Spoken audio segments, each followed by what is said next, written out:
Welcome to Menopause, Marriage and Motherhood, a podcast that's all about changing the way we view midlife and bringing the conversation about menopause out into the open. Each week we share stories, experiences and inspiration. We talk to experts on how to best navigate this time of life and find out how other people have not only survived but thrived through this time. I'm your host, Karen O'Connor. Hello and welcome. Today I'm here with Nicole Jevtovic. Is that how you pronounce it? Yeah, close enough.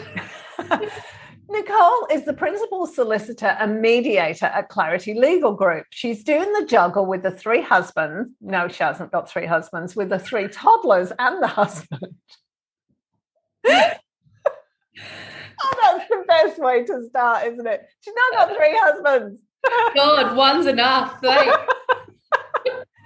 I'm managing a successful law firm and mediation practice. After years of working with thousands of separated couples, she's seen many women, particularly stay-at-home mums, receiving less than they're entitled to during divorce and separation. Nicole's going to talk to us today about how women can protect themselves and stand up for their rights during separation, as well as ensuring that they're protected in the future. Welcome, Nicole. Thank you.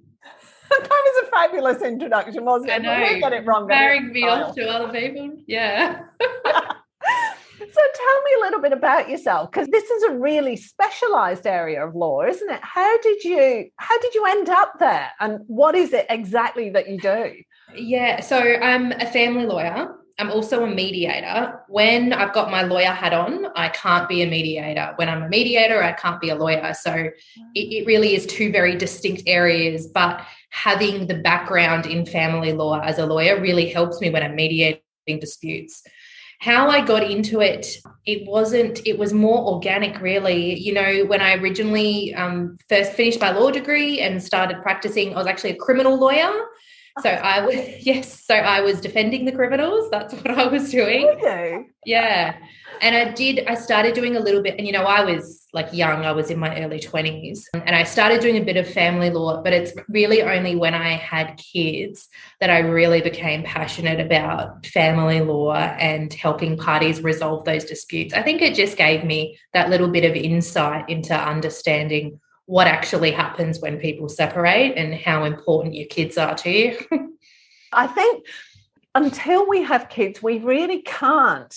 We can kind of understand, but we really haven't got an inkling of the size and the power of those emotions that come up. And that's got to be one of the reasons why there's so many issues when people are separating when there's kids. Yeah. And I think a lot of it, from my perspective as a lawyer, particularly with my background in criminal law, I was in court every day. I was very comfortable in an adversarial environment, litigating and standing up for my clients. And I approached family law in the same way back then. But I think after getting married and having children, it really made me take a step back and look at the way I was practicing, because I realised that court is not always the best option. Arguing for the sake of arguing is not always the best option. It probably is a better option to keep things as amicable as possible so people can move on with their lives. And that's part of the reason why I started mediating too. So what's the difference between mediating and actually being lawyering? So as a lawyer, a separated party would just come to me. I can only act for one party to the separation. I give them advice as to what they're entitled to, what they should do, what the process is, prepare all their documents for them, go to court if I have to, prepare any agreements. As a mediator, my involvement is just limited to a short period. It's usually just one day, where I sort of represent both parties. I can't give them legal advice, but I bring them together and I try and guide them towards a resolution. How easy, difficult, what's that actually like? I mean, it's got to depend completely, but what's your experience been of that? Really good. Surprisingly, particularly with my background litigating, I was so used to being adversarial, but I am shocked at how many times I go into a mediation and I do like a separate intake with each party, and both of them say to me, there's no way we're going to get an agreement today. And I say to them, just hold on and we've got an agreement by the end of the day. Like, it is shocking how often that happens. Why? Why is that the case? I really don't know. Maybe because they're used to dealing with it on their own or dealing with it between lawyers, and it's just bickering back and forth, not getting anywhere. Whereas you bring in a third party like myself, I'm not, like, neither of them are my clients as such. I've got no vested interest in what happens with either one of them. I just genuinely want them to resolve it because I know that court's a terrible place to be. So I think it helps having that third party and having a level of trust that they trust me when I say, like, reach this agreement, don't go to court, like, think about what you really want to be doing. Whereas I don't know if lawyers, some lawyers I'm sure they do, but I don't know if some lawyers would say that to them. They would just be focused on getting what their client wants or going to court or whatever the case is. Yeah, my personal experience with solicitors is like, there's two sides of it. Either they don't want to, they'll say, yes, we need to do this, but I can't guarantee the outcome. But you need to do this because it's the only way you've got any chance of getting what you want. That's my experience. So you're left with, I haven't got an option, but there's also no guarantee. Yeah, I find that really, because I'm somebody who, if I'm going to do something, I'll make it happen. But they'll go, oh, no, it depends on the judge on the day. Oh, you can't guarantee. And their solicitor's going to do blah. And yeah. But you know what? Like, I'm guilty of that too. That's a lawyer thing.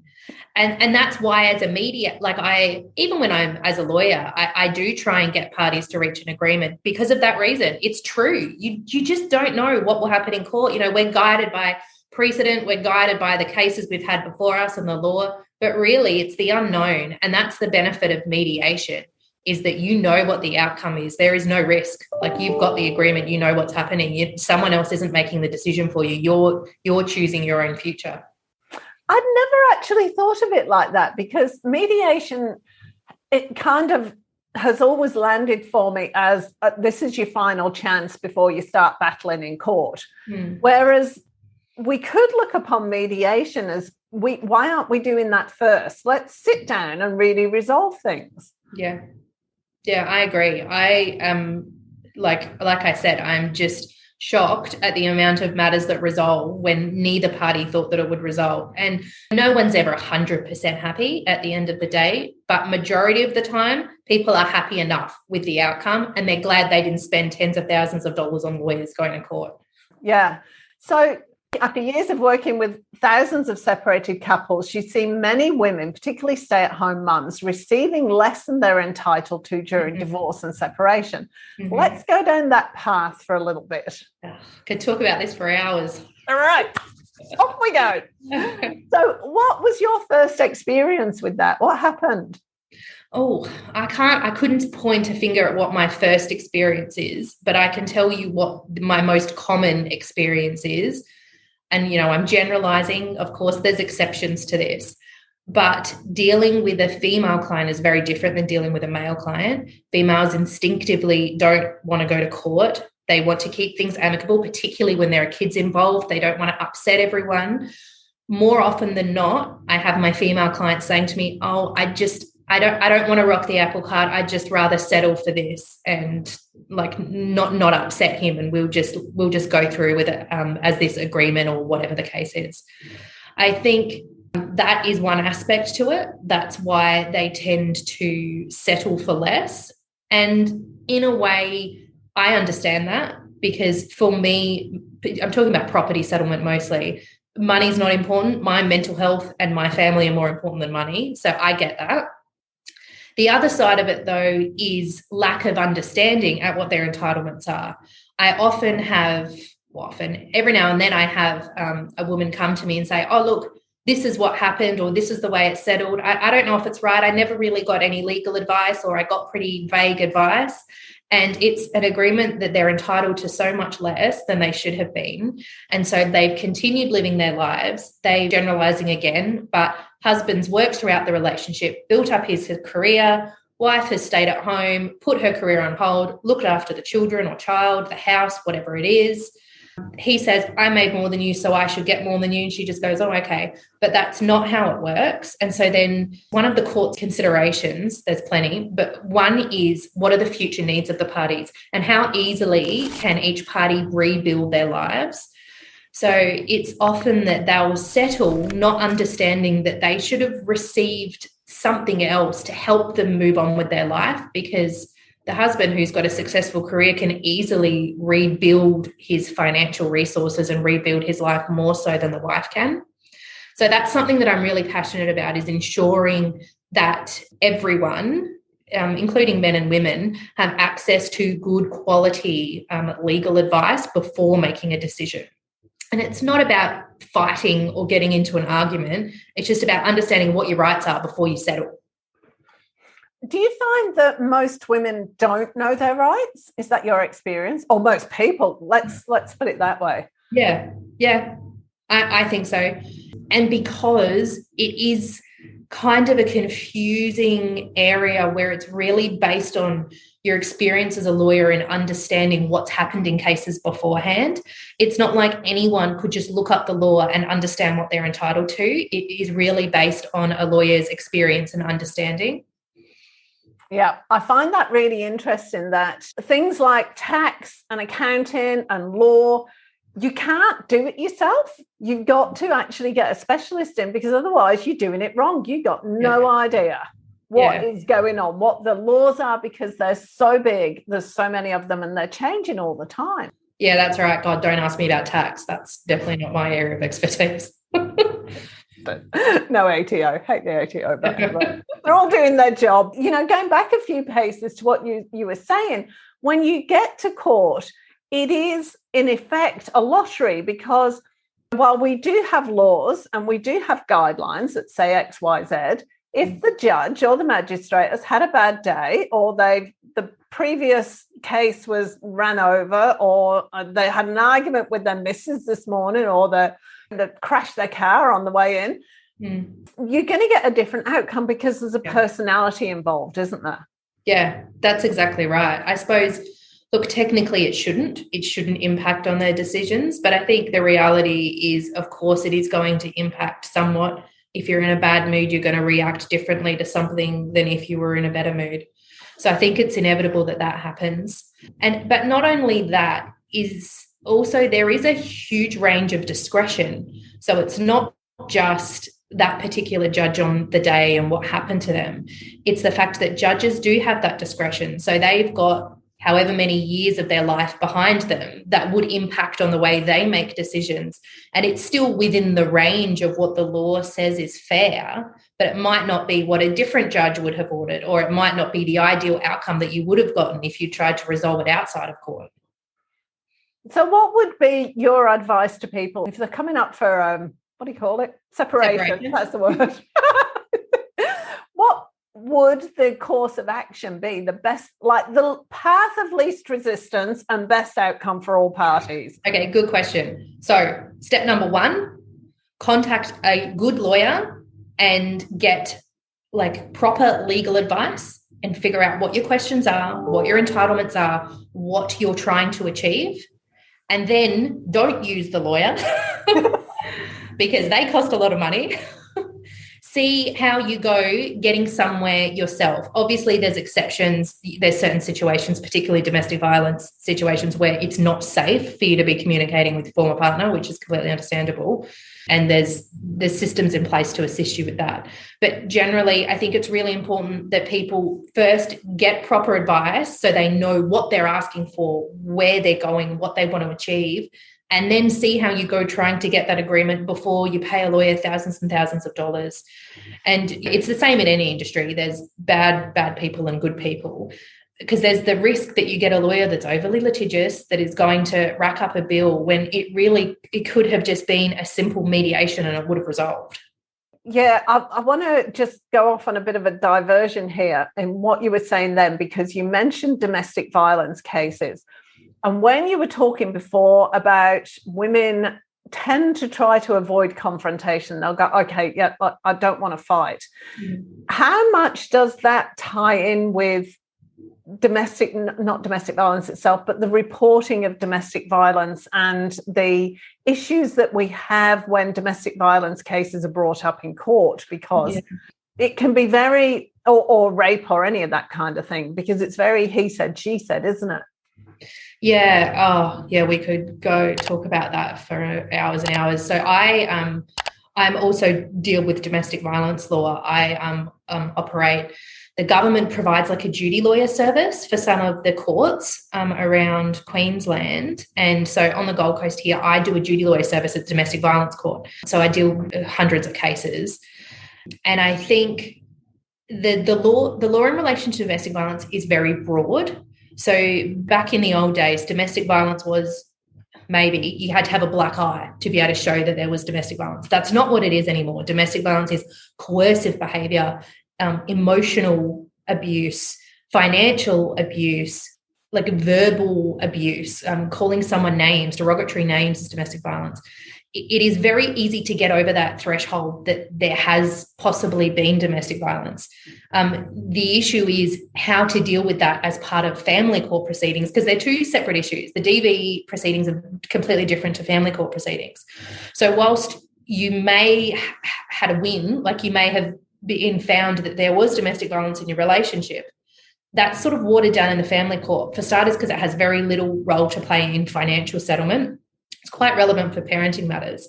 But the reality is that affects people's decision-making. That affects the victim's ability to make a decision and to stand up for themselves. And there is nothing to assist with that. It comes down to, a lawyer being able to advocate for that person or a support person that assists them. There's nothing in the law that helps them through that process because they've been a DV victim. So where I'm going with this in my brain as you're talking is there's a real gender discrimination here that we as women need to learn to move beyond. And you must see a lot of that in what you do. It's all right talking, and particularly, I suppose, older women more than younger women, because I think younger women are maybe better educated and have more skills to be able to deal with that kind of thing. But certainly the older women are, generalisation, like you said earlier, vast generalisation. Is it more difficult? How do we deal with that kind of thing and bring ourselves forward, not just be the quiet good little wife in the corner? Yeah, and I agree. Obviously I'm young-ish. I'm in my early 30s, but I very often have older women come to me, and their upbringing and their understanding of what a wife is completely different to the way I understand a husband-wife relationship. And you can't talk that out of someone. That's the way they were brought up. That's in their history. That's what they were taught. You can't take that out of it. What I try and do is just not try and change their beliefs, but try and get a different outcome for them than they would have thought they were entitled to. I think one of the big things for me with, if I can say, the older generation going through separation is they don't have any super. And this is one of the big things in property settlement. And this is what I'm talking about when I say that it's so important when you separate to get that legal advice, because it gets too late if you leave it. There's time limits in relation to financial settlement after separation. Is that the older generation just leave things because that's the way they're used to dealing with it. They don't want to cause drama. So they have nothing. They've got nothing in super. They may have had a cut from the sale of the house or whatever it is, but they've got nothing in super. So there's a male that's been working for so many years. He's got 100, 200,000 plus in their super.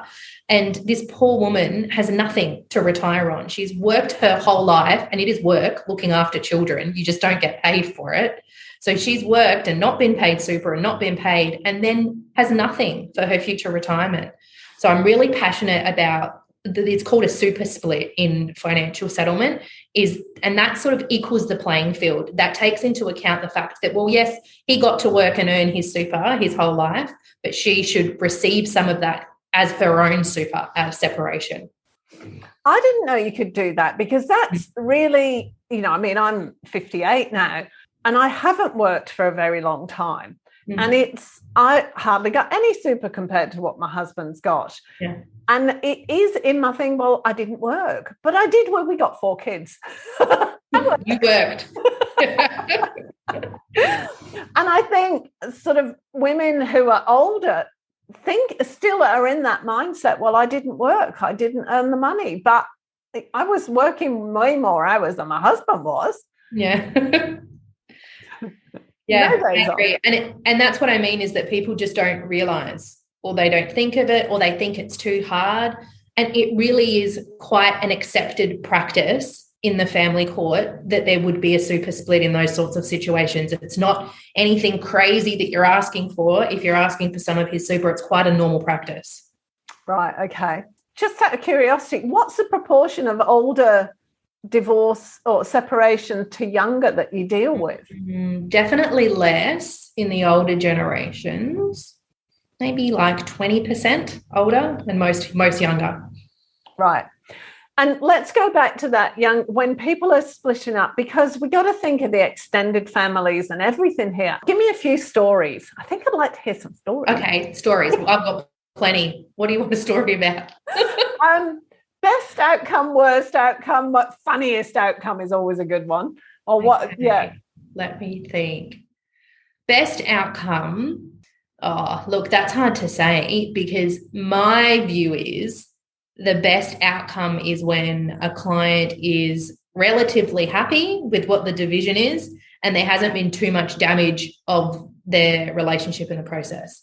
Because really, and this is funny, like having practiced in criminal law, it is very, very different, because I'm not dealing with someone going to jail and the police trying to get someone put in jail. You're dealing with two people that once loved each other, or at least cared about each other. So I think it's really sad. And, occasionally I get asked the question when people, call me up and they go, hey, I want a really good lawyer.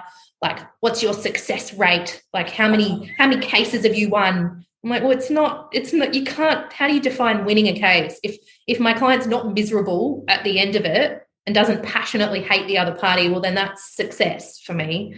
So I think they're the good outcomes. I suppose the only way that I judge them, it's not in figures and it's not in who gets the majority care of the child. It's about preserving that relationship and my client's mental health. So if they come out of it and they're mostly happy, then that's a good result for me.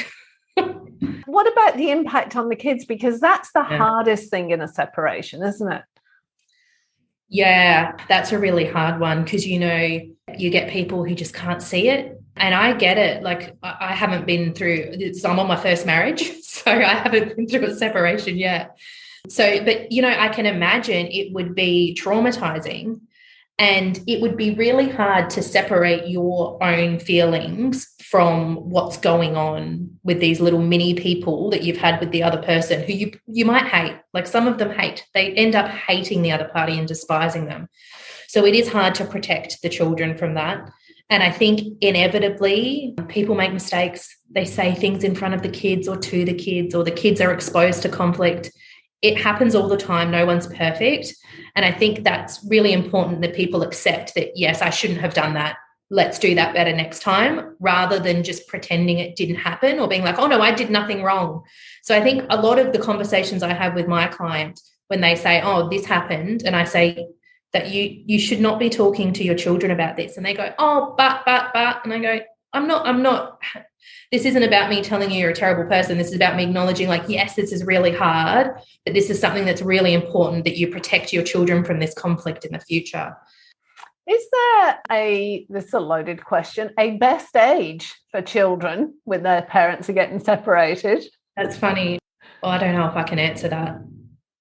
It's a really difficult one, isn't it? Because I was thinking about it. I thought, teenagers, they've got all the teenager angst going on anyway. Babies is probably easiest, but then whoever's got... Yeah. You know what? I'm going to say this. This is my personal opinion, I guess, and from what I've seen from my clients, the best time to separate from someone is as soon as you decide you need to separate from them, do it then.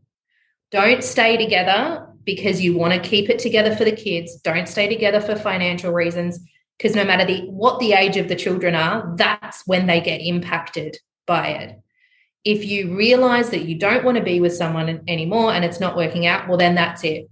Break up, try and keep things as amicable as possible, and keep your children so they're not exposed to that building up of hatred and anger and despising the other person and wanting to get away from them. I think that's the worst part of a separation. So have there been any funny moments in what you're doing? Yeah, well, I think they're funny. I don't know if my clients would. Well, what happened? Oh, I'm not going to go into specifics. I'm cautious of breaching any client confidentiality. But generally, the really funny, stories for me are when people just behave like 2-year-olds. And it's the text messages that get me. When I get to read the text messages that go between people, I'm just like, what are you doing? Why are you putting this into a text message? So I think it's funny, but they wouldn't have thought it was funny at the time. Is that an issue for you when you're acting as a mediator or a solicitor, when you've got to, I suppose it's kind of allow people to release so much energy so that they can talk to each other? How do you do that? Sometimes you can't. Some mediations are about everyone getting it out, putting whatever they want to say on the table. It's a bit of a cathartic process, and then they can move on. But it depends on the situation. Some people can't do that. Some people I have in separate rooms and they have nothing to do with each other. And I have to water down everything that's said before I take it back to the other side. That must be really draining emotionally. Yeah. How do you deal with that? How do you not bring that home? I know. Yeah. Don't ask my husband about that one. I'm constantly like, so if we ever separated, this is what we have to do and this is what we can't do. And he's like, why are you talking about this?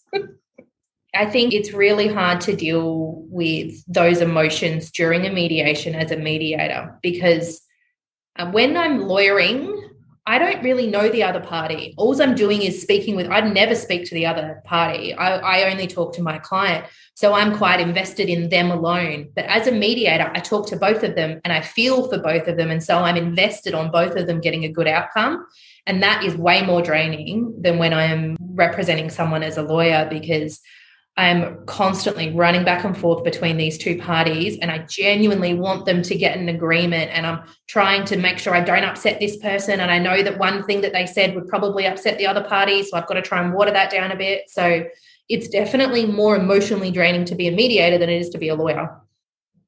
But which is the most satisfying? Oh, mediating for sure. I would have thought so, because the outcome you receive at the end of it, just having, even in the most antagonistic relationships, at least if they walk out, like you say, and they're mostly happy, because half the time, if you got the two of them in a room together, they just want to stab each other. Yeah. Yeah, and that's why I do a lot of mediations in separate rooms, because they can't be in the same room together. Do the solicitors enable that sometimes? Do they? Oh, look, to be honest, rarely. Yes, they do. Like I said, there's good doctors, bad doctors, good lawyers, bad lawyers. Yes, some solicitors do. Most of them are pretty good, though. We're not that bad. No, and especially not if you're in family law. It's not like it's criminal or anything like that, is it? Yeah. Oh, well, look, like I said I was a criminal lawyer. Hey, don't judge criminal lawyers. But that is all antagonistic. That's very... You know what's funny, though, is I find that sometimes family law is more antagonistic than criminal law is. So when I was a criminal lawyer, I'm against the prosecutor, I'm against the police, but it was really not about that. Like, we'd go out for a beer after work. Family law is not quite like that. I think because it's more personal, and like I said, lawyers, you get invested in your clients. You talk to them almost every day. You really care about them. So I think it is harder. As a criminal lawyer, I think it's easier to have that division. It's harder in family law. Yeah, it's kind of almost like in criminal law, you've got the facts and it's all about the facts and proving the facts or disproving them. But in family law, it's all about he said, she said. Mm-hmm. There are no clear... I always said to my children, stop with the story and tell me what happened. Yeah. And you can't really do that in family law because the story is so involved and it goes back years. Yeah. And the thing is, most of the time, people aren't lying. They're not genuinely trying to deceive. They believe their truth. They believe that's what happened. And that makes it even harder because neither of them are lying. They both just have different lenses on what's happened. Yeah, that famous old story about being all these people around the campfire and somebody falls over and everybody tells a different story. Oh, he was tripped up. Oh, he had a heart attack. No, he did this. It was a rabbit. And everybody's absolutely convinced that they're telling the truth. And that's got to be so much more impactful in a family court. I think one of the, or maybe it's a mistake, I don't know, lawyers, and I think that's part of our job. We get bogged down in the evidence, presenting our client's case based on historically what's happened, et cetera, et cetera. But when I'm mediating, you know, we talk about, you know, the history of the matter, but really that doesn't matter. I'm not there to give them legal advice, so I really don't care about the history of the matter. What matters is getting the agreement. What matters is the future. So really the question for a lawyer is, what are the facts? How do I present my client's case? The question for a mediator is, what do these two people want to achieve? How can I get to that point? Is what they want to achieve different to what they are entitled to? Oh, yeah. All the time. Why? In what way? I could give a million examples. You know, the typical one, you know, we're talking about a standard separation. There's a house. The husband wants 100 grand out of the house. The wife wants 200 grand. Like, he's adamant that that's what he's entitled to. She's adamant that that's what she's entitled to. Like, it's just, even with good lawyers, you can't convince people what the law is or what they're entitled to if they're so focused on what they deserve. So it's their view of what they're entitled to is not according to the law. Their view is what they deserve. That's a big issue. So another loaded question for you here. You're stepping into a minefield here. Yeah, I got to be so careful what I say. I know, right? Sorry. I'm having a ball here. This is great. Wouldn't the best course of action in separation be to go to mediation rather than go to court? Should that be like only in exceptional cases and everybody else goes to mediation? Yeah, well, it's interesting that you've said that. So in the Family Law Act, for many years, it's been the case that you must mediate parenting matters before you go to court. And then you get a little certificate that says you've tried, and then you can go to court. In financial matters, there was just a change in the court system. So as of the 1st of September this year, there's been a change where the court requires you to have at least asked the other party to try mediation before commencing proceedings for financial matters. So there is definitely a bigger push from everyone higher up to try mediation, because I think they've realised the benefits in that.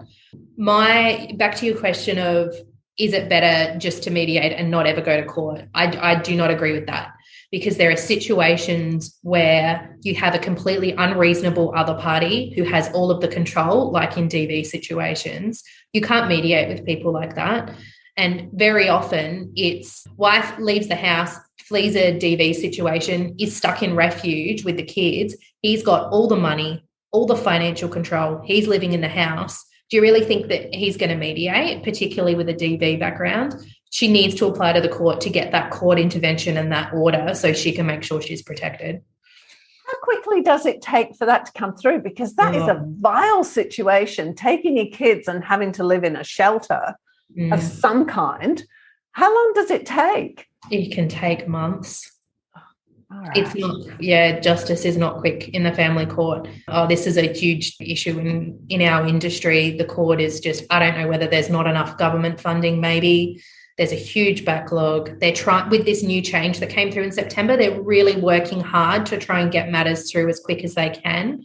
I'm not faulting the judiciary. I think that everyone is really making an effort, but it's hard to get urgent court dates. There's not enough judges. They have, 20, 50 matters in their docket in one day sometimes. They're just trying to get through them the best they can. I guess it's a funding issue. Yeah, from what I understand, I know I'm talking as a complete non-legal person here. It's also like they haven't got the superstructure to do it either. They haven't got the law courts or the offices to actually be able to deal with it. And I'm just talking about my experience, for example, with Queensland Health. We moved up from New South Wales, so end of every term, I have to get a border pass and an exemption for my daughter to quarantine at home. Joy. And I know the people that work in Queensland Health now, and I got one border pass through. I'm not telling a lie. The minister signed it at 5:30 on a Friday night, and I actually got my exemption, not border pass, the exemption through at 7:00 on a Friday night. So I know those people are working really hard. They're doing everything they can. But like you say, the resources and the facilities and everything just aren't there to back them up. Yeah. It's been, interestingly, back pre-COVID, every court appearance I did in the family court was in person. It was unusual to be able to appear by phone or web conference. And now it's the reverse. And I think that has helped in, first of all, reducing clients' costs, because they're not paying me because I'm on the Gold Coast, they're not paying me to drive to Brisbane and sit there for hours waiting for our matter to get called on. I can just sit in my office waiting for it to get called, doing work. And then as soon as I'm called on, that's when I appear.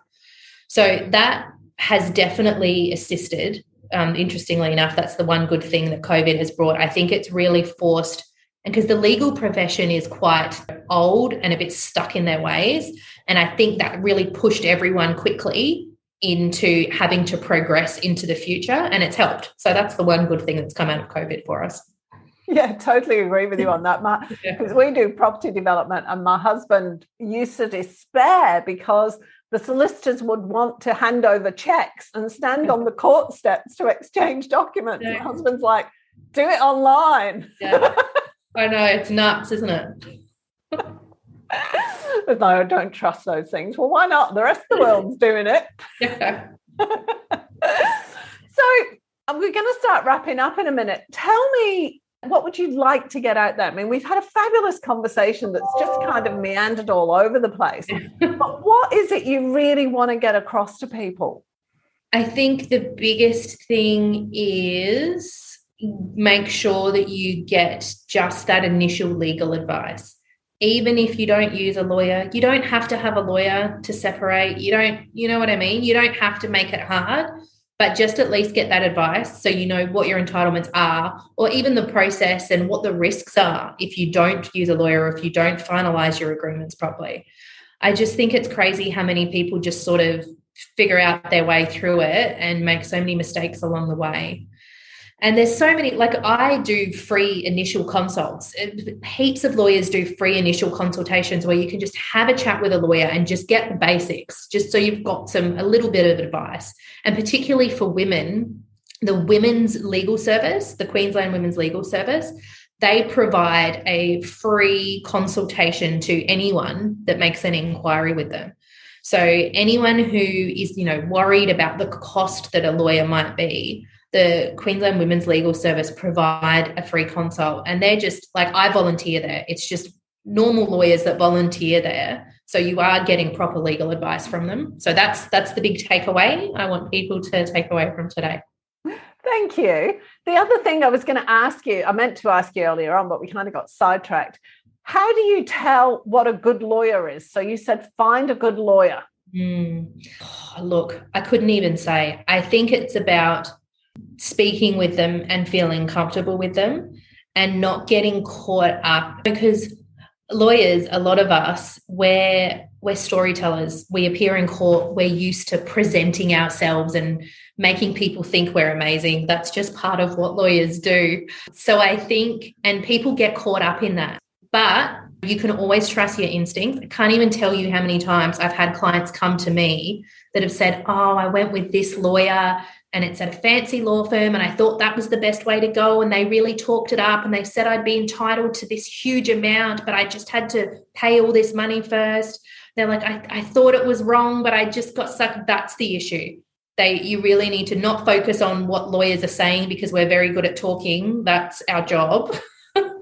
Focus on your gut instinct and whether you trust them. That's important. Yeah, don't get sucked in by the sales talk. Yeah, that's right. Yeah, lawyers we're like salesmen, really, I guess. We're used to talking and having to present in court and work on our feet and make a judge believe us, even though it might not be the truth. So I think trust your instinct. Thank you so much. People can get in touch with you through your website. Is that the easiest way? Yeah. So Clarity Legal Group is my law firm. So that's where I lawyer. And my mediation centre is Clarity Mediation Centre. Great. And both of those links are on the website, the webpage that goes with this episode, and they'll be in the show notes too. Thank you so much, Nicole. I really enjoyed that. Yeah, it was so nice talking to you, Karen. Thank you. So much fun. You gave us loads of information. Thank you. No worries. Talk to you soon. Okay, thanks. Bye-bye.